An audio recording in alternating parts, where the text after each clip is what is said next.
اليوم إذا حدا سألني سؤال أو سألك سؤال تطلع هيك، إذا قلت له ما بعرف والله هي يعني مشكلة. أنا اللي مثلا اللي مبين إنه أنا صاحب علم وأنا شيخ وأنا عالم وأنا كذا، كيف لا أعرف؟ يلا خذ الجواب. بسم الله الرحمن الرحيم، الحمد لله رب العالمين، والصلاة والسلام على نبينا محمد وعلى آله وصحبه أجمعين. اللهم علمنا ما ينفعنا وانفعنا بما علمتنا إنك أنت العليم الحكيم. في كتاب رياض الصالحين بعد باب النهي عن البدع ومحدثات الأمور، ثم باب في من سن سنة حسنة أو سيئة، يأتينا باب حقيقة هو يشبه ما قبله تماما، لكن الإمام النووي أفرد له بابا خاصا، وهو باب في الدلالة على خير والدعاء إلى هدى أو ضلالة. قال تعالى: وادع إلى ربك، وقال تعالى: ادع إلى سبيل ربك بالحكمة والموعظة الحسنة، وقال تعالى: وتعاونوا على البر والتقوى، وقال تعالى: ولتكن منكم أمة يدعون إلى الخير. وعن أبي مسعود عقبة بن عمرو الأنصاري البدري رضي الله عنه قال: قال رسول الله صلى الله عليه وسلم: من دل على خير فله مثل أجر فاعله. هذا الحديث أوضح من أن يشرح، يعني المعنى العام واضح جدا. من دل على شيء أو على خير فله مثل أجر فاعله. إن دللت أحدا على خير كان ينشده أو كان غائبا عنه أو كان لا يستطيع أن يصل إليه أو كان مشوشا، دللته عليه، قلت له هذا طريق خير، فلك مثل أجر فاعله. هنا أحبابنا الكرام،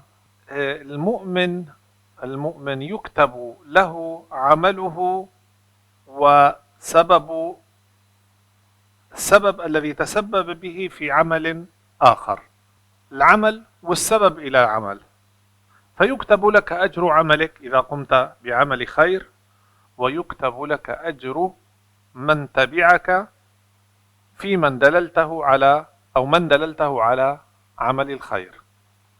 والحديث التالي هو ذاته بنفس المعنى لكن بصيغة أخرى، عن أبي هريرة رضي الله عنه أن رسول الله صلى الله عليه وسلم قال: من دعا إلى هدى كان له من الأجر مثل أجور من تبعه لا ينقص ذلك من أجورهم شيئا، ومن دعا إلى ضلالة كان عليه من الإثم مثل آثام من تبعه لا ينقص ذلك من آثامهم شيئا. قبل أن أشرح أو أتابع في الشرح، كلمة ينقص هي فعل يمكن أن يكون لازما ويمكن أن يكون متعديا. ما هو الفعل اللازم؟ المتعدي يعني يحتاج إلى مفعول به، أما اللازم فلا يحتاج إلى مفعول به. مثلا أقول: جاء الرجل فاعل، وين المفعول به؟ ما له مفعول به، لأن معنى هذا الفعل لا يحتاج، يعني مبناه ومعناه لا يحتاج إلى مفعول به، صح؟ جاء الرجل. طيب أكلت التفاحة، تفاحة مفعول به. إذن فعل الأكل هو متعد، وفعل المجيء هو فعل لازم. هلأ ينقص تأخذ الحالتين، إما أن يكون متعديا وإما أن يكون لازما حسب موضعه من الجملة. تقول: الماء ينقص، أين المفعول به؟ ما في مفعول به هون، لأن الماء هو الذي ينقص. إذا قلت لك نقصت الماء يعني أنقصته، تمام؟ أخذت مفعول به. فهنا في هذا الموضع أخذت مفعولا به فصارت لا متعدية. وكثير من الناس لا يعني لا يستخدم هذا الأسلوب، أنقص ينقص، يستخدم عادة ينقص، لكن هي الفصيحة ينقص، الاثنان فصيحتان، تمام؟ من دعا إلى هدى كان له من الأجر مثل أجور من تبعه لا ينقص ذلك من أجورهم شيئا. يعني مثلا خلونا ناخذ مثال عن الدعوة إلى الهدى.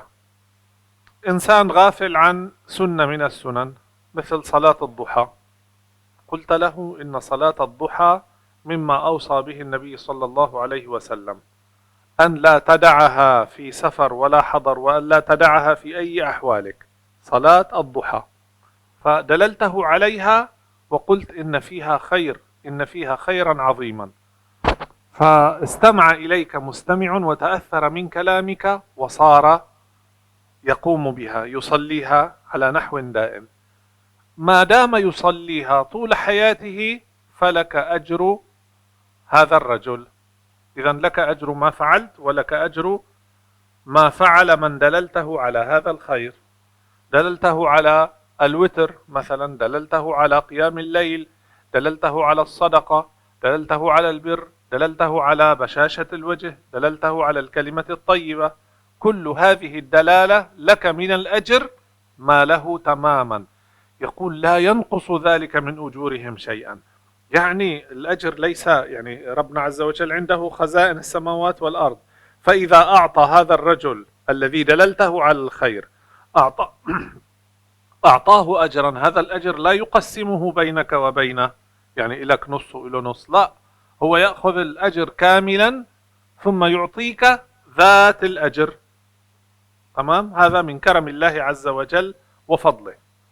والعكس صحيح، من دعا إلى ضلالة كان عليه من الإثم مثل آثام من تبعه لا ينقص ذلك من آثامهم شيئا. وهذا أمر خطير جدا، يرتب على أحدنا انتباها إلى أن لا يدعو إلى شيء فيه إثم أو خطيئة. هذا الإنسان الذي يبتدع شيئا في الدين أو يبتدع أمرا لم يكن الناس يعرفونه، تمام؟ يعني يخترع شيئا أو يضل الناس عن أحكام الدين، الناس يعجبها هذا الكلام، تمام؟ مثل هذا الذي جاء وقال إن حجاب المرأة لم تفهموه أيها المسلمون، حجاب المرأة فقط هو ستر الجيوب، والجيوب هو الشق بين الأمرين. يعني أمر مضحك جدا. يعني يقول بما معناه، يقول إن حجاب المرأة هو تابع للمجتمع الذي تعيش فيه، فإذا كان المجتمع الذي تعيش فيه يلزمها أن تلبس الحجاب على رأسها فهذا هو حجابها، وإذا كان المجتمع الذي تعيش فيه لا يلزمها بذلك، يعتاد النساء فيه على مثلا لبس الشورت ولبس النص كم ولبس مثل ما بيقولوا المزلط وكذا، فلها أن تفعل ذلك، لأن المجتمع هو الذي يحدد لها طبيعة اللباس. وهذا كتبه في كتاب وصار يتبعه خلق كثير من الناس. هذا عليه إثم، وعلى من تبعه إلى يوم القيامة، وعلى من تبعه إثم، وعليه أيضا إثم من تبعه. شو جاي في القرآن الكريم؟ ولا يحملن أثقالهم وأثقالا مع أثقالهم، ولا يحملن أثقالهم وأثقالا مع أثقالهم، ولا يسألن يوم القيامة عما كانوا يفترون. فلينتبه أحدنا إذا سئل عن مسألة وهو لا يعرف جوابها، قد تعطي جوابا خاطئا، هذا الجواب يضل به هذا السائل فتحمل وزره. إذا الشغلة ما بتعرفها لا تتشاطر، قل له ما بعرف. جاء واحد إلى الإمام مالك رحمه الله ورضي عنه، قال له الناس أرسلوني لأسألك عن مسألة كذا وكذا، فنظر هكذا وقال لا أعرف. قال يا إمام ماذا أقول للناس؟ يعني إذا عدت إليهم ماذا أقول؟ قل لهم مالك لا يعرف لا يعلم، نقطة انتهى. اليوم إذا حدا سألني سؤال أو سألك سؤال تطلع هيك، إذا قلت له ما بعرف، والله هي يعني مشكلة. أنا اللي مثلا اللي مبين إنه أنا صاحب علم وأنا شيخ وأنا عالم وأنا كذا، كيف لا أعرف؟ يلا خود الجواب، خود جواب على أبو جنب مثل ما بيقولوا. لا، إذا أعطيت جوابا خاطئا دون تثبت بتقصير منك فقد يضل بسبب هذا الجواب من سألته، وربما يضل به أيضا أقوام آخرون. لذلك انتبه، ليس فقط على الأجوبة، إنما على التصرفات، على أن لا تحدث شيئا لا تعرفه أو لا تعرف مآله. من دعا إلى هدى كان له من دائما أدعو إلى الهدى، أدعو إلى الخير، أدعو إلى الحق، دل الناس على الحق. إياك أن تدلهم على شيء لا تعرف مآله ولا تعرف عاقبته ولا تعرف حكمه. اليوم مثلا في ناس بيسألونا هلا هي العملة اللي اسمها بيتكوين، اسمعوا فيها البيتكوين، حلال ولا حرام؟ لاحظوا، إذا قلت وأنا لا أعلم، قلت هي حرام، يلا شو بيقولوا؟ أضمن، يعني بزت له إياها حرام وهي أضمن. طيب ما أدراك أنها حرام؟ درست الأمر وشفتها وبين معك أنه حرام، أو قلت له إنها حلال، هيك يعني قدرت بذهنك أنها حلال، ما أدراك. أنت إذا كنت لا تعلم فقل لهم لا أعلم. حقيقة في كثير من أهل العلم من العلماء سئلوا هذه المسألة فقالوا لا نعلم.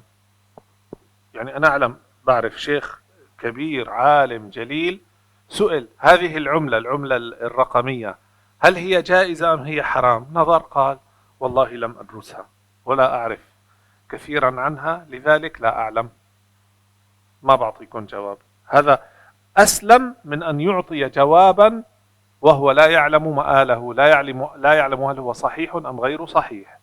واضح الفكرة؟ هل عند أحدكم مثال عما نقوله أو حالة مما يعني تعرض أمامنا، من دعا إلى هدى ومن دعا إلى ضلالة؟ على كل الأحوال فكروا فيها، لأنه راح تلاقوا أمثلة كثيرة جدا جدا، بس فكروا فيها حتى نتذاكر فيها، خصوصا من يدعو إلى ضلالة، من يدعو إلى ضلالة ويتبعه الناس. سنتابع، وحينما يخطر على بال أحدكم مثال من الأمثلة فليؤجله إلى آخر الدرس ليتحدث به. وعن أبي العباس سهل بن سعد الساعدي رضي الله عنه أن رسول الله صلى الله عليه وسلم قال يوم خيبر، يوم خيبر، شو خيبر؟ حصون خيبر، حصون اليهود التي فتحها المسلمون في مكة، عفوا في المدينة. قال النبي صلى الله عليه وسلم لأعطين الراية غدا رجلا يفتح الله على يديه يحب الله ورسوله ويحبه الله ورسوله. في الليلة التي أخبر النبي صلى الله عليه وسلم أنه في اليوم التالي سأبعث بعثا لفتح خيبر، والراية سأعطيها، الراية ستعطى لمن؟ للقائد، أليس كذلك؟ سأعطيها لرجل يفتح الله على يديه، تمام؟ يحب الله ورسوله ويحبه الله ورسوله. لم يقل لهم من هو هذا الرجل، هذا نوع من أنواع التشويق لرفع مقام هذا الرجل. من هو؟ فبات الناس يدوكون ليلتهم أيهم يعطاها، يعني إلقوا الناس، صاروا الواحد يتهامس بينه وبين الآخر، مين يا ترى؟ هل هو سعد؟ هل هو عبد الرحمن بن عوف؟ هل هو عمر؟ هل هو أبو بكر؟ هل هو فلان؟ هل هو عثمان؟ هل هو علي؟ فبات الناس يدوكون ليلتهم أيهم يعطاها. وأكيد صار كل واحد يعني يقول يا ليتني أنا أعطى هذه الراية حتى أستحق هذا الشرف العظيم. فلما أصبح الناس غدوا على رسول الله صلى الله عليه وسلم كلهم يرجو أن يعطاها، فقال أين علي بن أبي طالب؟ أين علي بن أبي طالب؟ فقيل يا رسول الله هو يشتكي عينيه، كان في عينيه رمد. الرمد هو نوع من أنواع الجراثيم التي تصيب العين، فتصيبه يعني بيصير فيها مفرزات وما بيعود يشوف منيح الواحد ريثما يذهب عنه هذا الرمد. هو يشتكي عينيه، قال فأرسلوا إليه، يعني نادوا له. فأتي به فبصق رسول الله صلى الله عليه وسلم في عينيه، بصق في عينيه ودعا له فبرئ حتى كأن لم يكن به وجع. هذه من معجزات النبي صلى الله عليه وسلم، بصق في عينيه ودعا له فبرئ، راح المرض من عيني أو من عيني علي بن أبي طالب. فأعطاه الراية، فقال علي رضي الله عنه يا رسول الله أقاتلهم حتى يكونوا مثلنا، يعني نقاتلهم حتى يسلموا.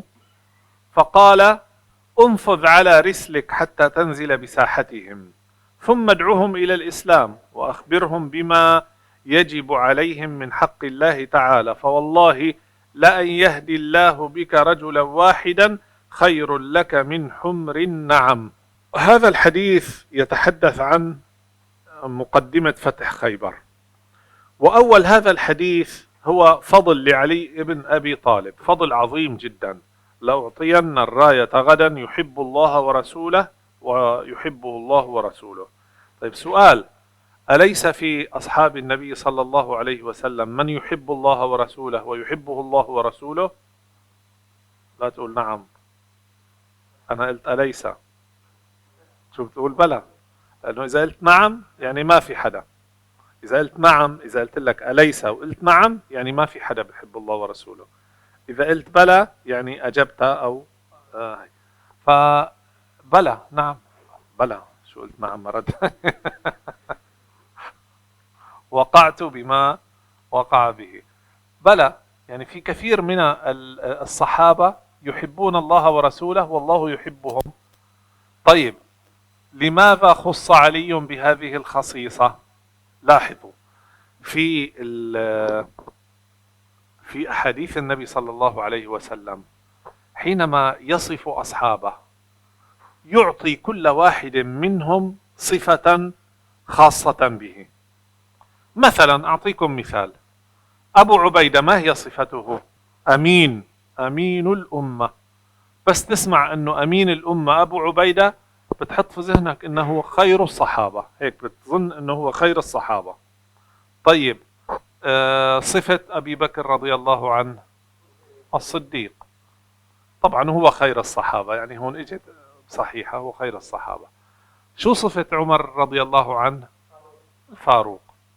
هلا الفاروق صفة يمكن بعد النبي صلى الله عليه وسلم، بس كان النبي صلى الله عليه وسلم يقول: ما سلك عمر فجا إلا سلك الشيطان فجا غير فج عمر. فصفة الفاروق الله العليم هذه جاءت فيما بعد، لأنه كان يفرق بين الحق والباطل. لا أدري إذا كان هناك حديث يعني يدل على أنه فاروق. طيب عثمان ماذا قال عنه النبي صلى الله عليه وسلم؟ عثمان: ألا أستحيي ممن تستحيي منه الملائكة. خالد رضي الله عنه ماذا قال عنه النبي صلى الله عليه وسلم؟ ثم أخذ الراية سيف من سيوف الله، سماه سيفا من سيوف الله. طيب علي رضي الله عنه يحب الله ورسوله يحب الله ورسوله، في موضع آخر بيقول له: أما يرضيك يا علي أن تكون مني بمنزلة هارون من موسى؟ والأمثلة على ذلك كثيرة. يظن الشخص حينما يستمع إلى وصف النبي صلى الله عليه وسلم لأحد الصحابة أنه خير الناس أو خير الصحابة. هذا يدل على أن النبي صلى الله عليه وسلم أخرج من صحابته أفضل ما عندهم ووظفهم بما يعلمون ويستطيعون ويتقنون، وظفهم توظيفا صحيحا. فمثلا توظيف علي بن أبي طالب لقيادة المعركة، هذه المعركة تحتاج إلى رجل شجاع قوي الشكيمة، رجل خبير. النبي عليه الصلاة والسلام أراد لهذه المعركة أن يكون قائدها علي بن أبي طالب وأن يرفع شأنه بهذا الشكل. ثم في موضع آخر يرفع شأن عثمان، وفي موضع آخر يرفع شأن عمر. إذا نبينا عليه الصلاة والسلام وهو قائد هؤلاء الصحابة وقائد هذه الأمة يستخرج أفضل ما عندهم، يستخرج أفضل ما عندهم ويوظفهم حسب إمكانياتهم، حتى تظن أن كل واحد من الصحابة هو أفضل الصحابة. لكن طبعا في تصنيف معروف بعد التمحيص والبحث أن أفضل الصحابة هو أبو بكر رضي الله عنه. هذا ما أجمعت عليه أمة الإسلام، أن خير الصحابة بعد النبي صلى الله عليه وسلم هو أبو بكر. لكن حينما تسمع هذه الأحاديث يجب أن تعلم أن لكل صحابي خاصة قد لا يستطيع غيره أن يشاركه فيها. تمام؟ وهذا من حسن القيادة بل ومن عبقرية القيادة إن صح التعبير. لو في قائد لجيش من الجيوش جاب واحد يعني مؤمن كتير وقلبه طيب كتير وطاهر ومن أحلى ما يمكن، حطوا قائد للجيش بس هو ضعيف الشخصية، شو بصير؟ شو بصير بالمعركة؟ تفرط القصة، صح؟ هذه الأمانة يجب أن يوظف لها رجلا قويا. قال له إنها أمانة يا أبا ذر، إنك رجل ضعيف وإنها أمانة. يعني القيادة والأمارة تحتاج إلى رجل قوي، تحتاج إلى رجل يعرف كيف يتخذ القرار. لاحظوا أبا بكر رضي الله عنه حينما ارتد الناس بعد النبي صلى الله عليه وسلم قرر ماذا؟ قرر أن يقاتل المرتدين، قرر أن يقاتلهم. فأصبح بعض الصحابة يأتونه ومنهم عمر رضي الله عنه يقولون له يا أمير المؤمنين يعني ستهلك الناس لا عهد لهم بقتال، لا عهد لهم بأن يقاتل المسلم يعني ولو أنه ارتد، لكنه قد يكون هنالك حل آخر. وعمر ما أدراك ما عمر يعني معروف من قبل في الجاهلية وفي الإسلام بأنه رجل قوي.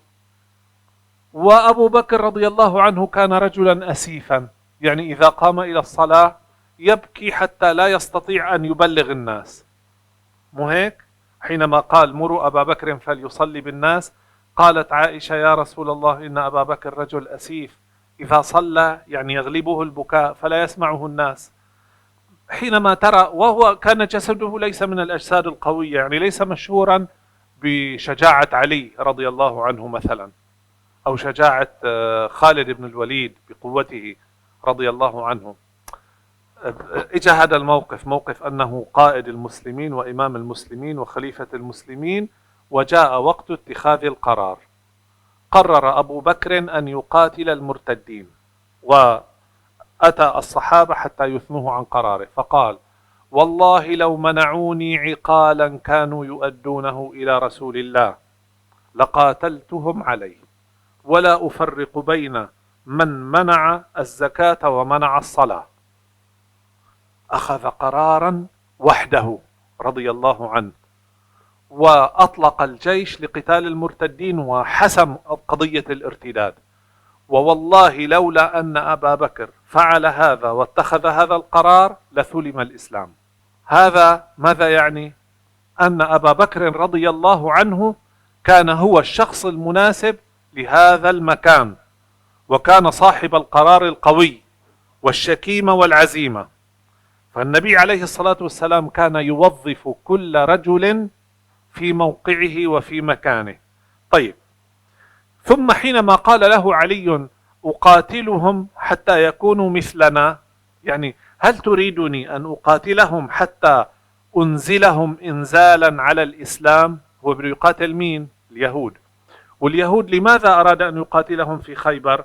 اليهود هم بالأصل حين كانوا يعلمون أنه سيأتي نبي في هذا الزمان، والتوقيت معروف عندهم في الكتاب في كتبهم، وكانوا يعرفون صفاته، فكانوا يظنون أن النبي سيبعث من بني إسرائيل. حتى يعرفون المكان، هم عسكروا قرب المدينة لأنهم يعرفون أن هذا المكان هو المكان الذي ستظهر فيه النبوة.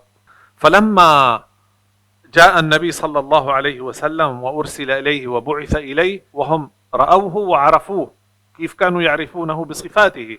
وهذا مثبت في القرآن الكريم. قال الله عز وجل الذين آتيناهم الكتاب يعرفونه كما يعرفون أبناءهم. تمام؟ أنا هذا ابني مثلا، ممكن أنا أخربط بينه وبين شخص آخر، ممكن أقول يا ترى هذا ناصر ولا هذا عبد الله ولا هذا خالد ولا هذا، ممكن خربط، أنا هذا ابني. وهدول اليهود كانوا يعرفون محمدا صلى الله عليه وسلم كما يعرفون أبناءهم، يعرفونه تماما. لكنه لما خرج من العرب من غير ملة اليهود حسدوه ولم يرضوا بهذا الأمر وكفروا به مع أنهم يعرفونه. لذلك كانوا أشد الناس عداوة للنبي صلى الله عليه وسلم وأصحابه، لذلك نقضوا العهود وتربصوا بالنبي وكادوا له المكائد، حتى النبي عليه الصلاة والسلام اتخذ القرارات الحاسمة بإجلائهم وبقتالهم. بنو النضير، بنو القينقاع، مين ثالث؟ مين؟ قريظة، قينقاع، بني النضير. هؤلاء الثلاثة في حصونهم قاتلهم النبي صلى الله عليه وسلم، منهم من أجلاهم ومنهم من قتلهم صلى الله عليه وسلم. ففي هذه الغزوة، غزوة خيبر، قال له علي: أقاتلهم حتى يكونوا مثلنا، يعني حتى أنزلهم إنزالا على الإسلام؟ قال: انفذ على رسلك، يعني على مهلك، حتى تنزل بساحتهم، ثم ادعهم إلى الإسلام، يعني بعد أن تظفر بهم وتقدر عليهم ادعهم إلى الإسلام. إذا لاحظوا، النبي عليه الصلاة والسلام يحب أن يسلم الناس ويدل على الإسلام ويدل على هذا الخير، وهذا أحب إليه من أن يقتل الناس أو أن يشردهم أو أن يجليهم. ادعهم إلى الإسلام وأخبرهم بما يجب عليهم من حق الله تعالى فيه، فوالله لأن يهدي الله بك رجلا واحدا خير لك من حمر النعم. يعني لو أنك في هذه الغزوة كلها ظفرت بشخص واحد قد أسلم خير لك من حمر النعم، يعني خير لك بما معناه من كنوز الدنيا. هنا الدلالة على الهدى، يعني يحث النبي صلى الله عليه وسلم صحابته أن يدلوا على الهدى حتى وهم في أشد حالات المواجهة مع الأعداء. في أشد حالات المواجهة احرص على هداية هذا الرجل، فإن اهتدى فهذا خير لك من أن تقتله. صح؟ القصة مو قصة إنه أنا هذا بدي أقتله، بدي أشرب من دمه وبدي كذا. طيب تقتله بقاتله إذا صار هذا الأمر، لكنه لو اهتدى أو أسلم فهو خير، فهو خير. لذلك حينما قتل خالد رضي الله عنه رجلا من أسامة ولا خالد، الحديث عن أسامة، مو هيك؟ أسامة بن زيد، قال له: قتلته وقد قال لا إله إلا الله؟ قال: يا رسول الله قالها خوفا من السيف. يعني حينما يعني أراد أن أقتله قال لا إله إلا الله، يعني ظن أسامة أنه قالها خوفا من الموت فقتله، يعني لم يصدق إيمانه. قال: أقتلته وقال لا إله إلا الله؟ يرجع يقول له: أقتلته وقال لا إله إلا الله؟ أقتلته وقد قال لا إله إلا الله؟ قال: فوالله تمنيت لو أني أسلمت يومها، يعني في هذا اليوم أسلمت حتى يعني يذهب عني هذا الإثم وهذا الأمر العظيم. طبعا سيدنا أسامة لم يكن يعلم هذا الأمر، حينما علمه أكيد لن يكرره. لكن أقتلته وقال لا إله إلا الله؟ ماذا تفعل بلا إله إلا الله؟ صحيح ربما قالها خوفا من السيف. طيب تعال أنت صرت مسلم، عود بيناتنا. ممكن يقعد بيناتنا ويسلم ويحسن إسلامه، صح؟ هنالك كثير من صناديد قريش وممن صدوا عن سبيل الله أسلموا وحسن إسلامهم. خالد رضي الله عنه كان سببا في هزيمة المسلمين في أحد، لكنه أسلم وحسن إسلامه وصار من خيرة الصحابة، وفتح الله على يديه بلادا كثيرة. إذن الدلالة على الخير هو الباب، باب الدلالة على الخير. احرص عليه أن تدل على الخير، فإنك ستكسب أجرك وأجر من عمل هذا الخير. طيب، وعن أنس رضي الله عنه أن فتى من أسلم قال: يا رسول الله، إني أريد الغزو وليس معي ما أتجهز به، فقال: ائت فلانا فإنه قد تجهز فمرض. فأتاه فقال: إن رسول الله صلى الله عليه وسلم يقرئك السلام ويقول: أعطني الذي تجهزت به. فقال: يا فلانة، أعطيه الذي تجهزت به ولا تحبسي منه شيئا، فوالله لا تحبسي منه شيئا فيبارك لك فيه. يعني هذا الذي تجهز للقتال وكان جهازه حاضرا، ثم مرض فلم يستطع أن يقاتل، أعطى جهازه لمن يستطيع القتال. طيب، هو كسب أجره وأجر هذا الرجل، كسب أجرين. تمام. الباب التالي باب في التعاون على البر والتقوى وأول حديث فيه لاحظوا هو سلسلة منطقية. حينما تحدثنا عن البدع محدثات الأمور، من سن سنة حسنة، من دعا إلى خير أو ضلالة أو هدى، ثم تعاون على البر والتقوى. وهذا التصنيف من الإمام النووي هي عبقرية حقيقة. لو أنك بس نظرت كيف صنف هذه الأبواب ووضع لها الأحاديث المناسبة، وكل باب تجده كأنه يحاكي الباب الذي قبله، يعني ينساب انسياب جميل جدا، بحيث تثبت الفكرة في ذهنك ولا تتزحزح، بتصير الفكرة كأنها داخلة في وجدانك، في قلبك. التعاون على البر والتقوى، لاحظوا الحديث لو رفعته ووضعته في الباب الذي قبله يصح، أو في الباب الذي قبله أيضا يصح، لكن فيه شيء بسيط مختلف. قال رسول الله صلى الله عليه وسلم: من جهز غازيا في سبيل الله فقد غزا، ومن خلف غازيا في أهله بخير فقد غزا. تعرفوا أن الغزو والجهاد في سبيل الله يحتاج إلى تجهيز، والغازي في سبيل الله أكثر ما يشغل باله هو أهله وأولاده وأطفاله وعياله ومن يعولهم، صح؟ طيب، إذا كان في رقبته أناس يجب أن يطعمهم وأن يسترهم وأن يكسوهم، إذا ذهب إلى الجهاد ماذا سيحصل لهم؟ سيتشردون، سيجوعون.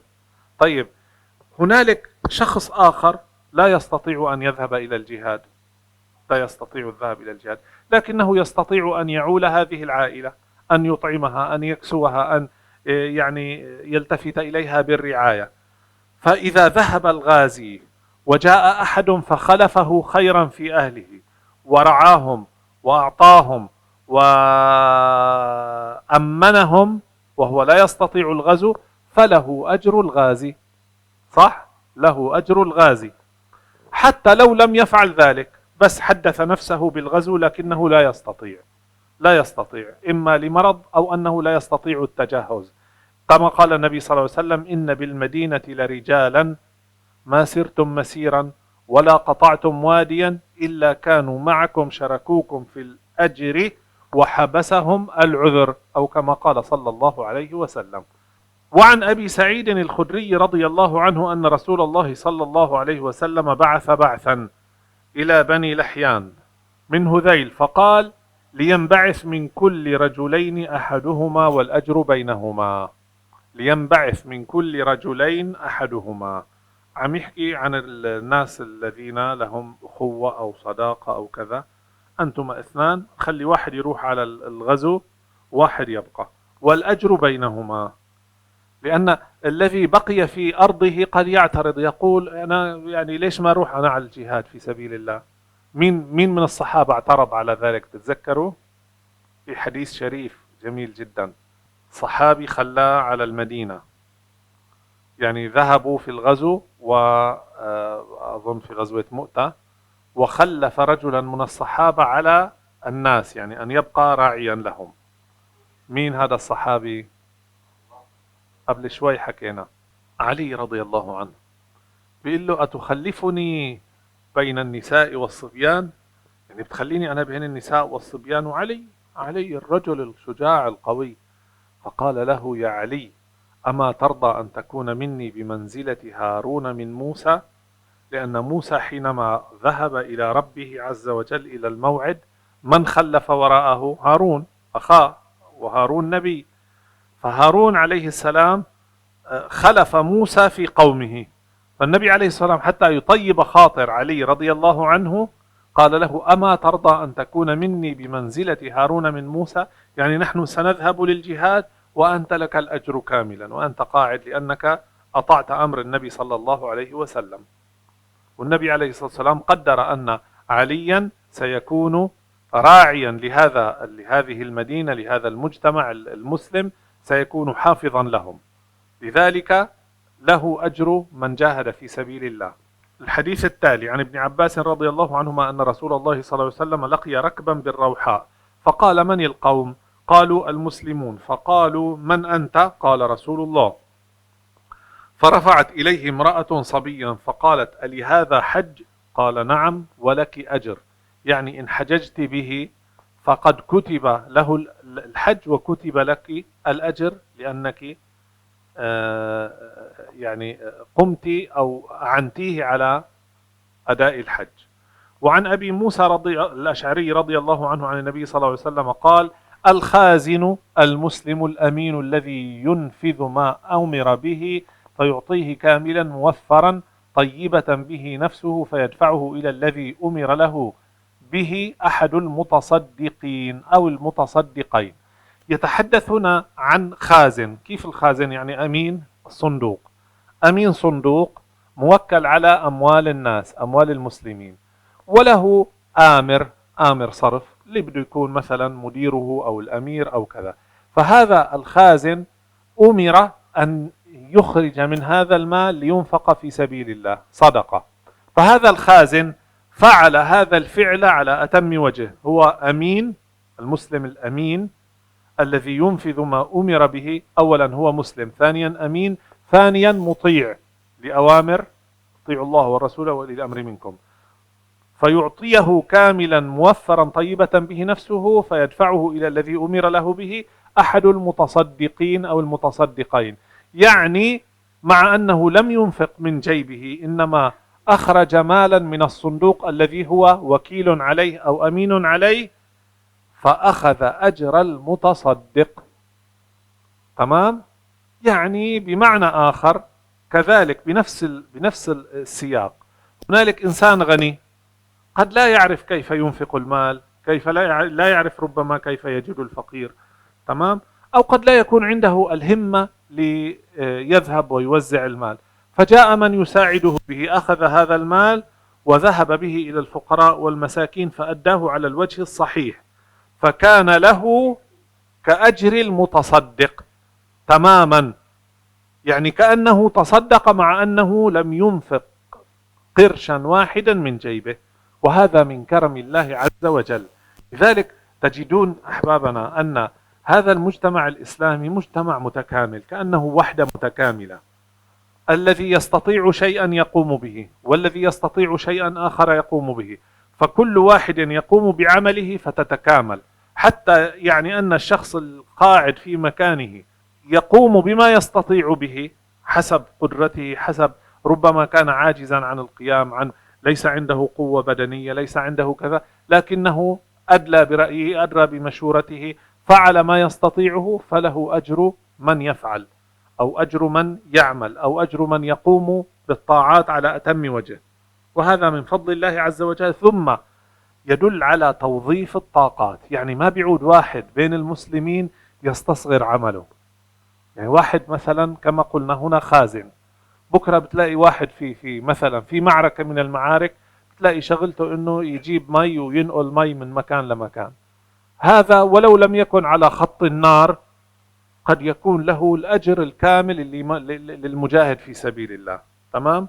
هذا الذي ربما يستخدم عقله ويعمل على الحاسوب، ومثلا يدخل إلى يصنع البرامج، أو ربما يدخل إلى الأعداء ويحدث فيهم نكاية عبر الإنترنت مثلا، هذا قد يكون أجره كأجر المجاهد في سبيل الله، أو أجر من استشهد في سبيل الله. إذن هو توظيف لطاقات المسلمين، تكامل لهذا المجتمع الإسلامي، توزيع عادل. إذا قلنا إن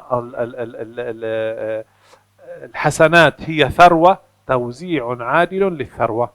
ثروة الحسنات موزعة توزيع عادل، يأخذ كل واحد منهم بنصيبه.